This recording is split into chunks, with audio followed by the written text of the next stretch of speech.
Как ввести воров в неловкое положение, что не стоит делать на финишной прямой и почему собака – лучший друг человека? Ответы на эти вопросы вы узнаете в рубрике «Сплошные проколы».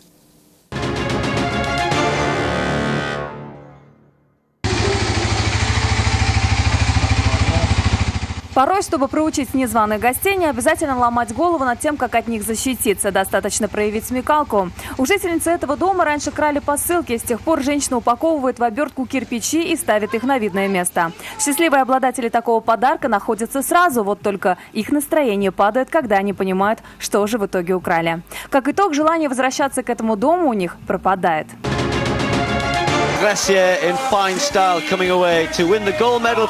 Ударить в грязь лицом можно и в более выигрышной ситуации. Именно в такой оказался французский бегун в Голландии. Молодой человек, пришедший к финишу первым, решил зрелищно завершить забег. Вероятно, так он хотел запомниться.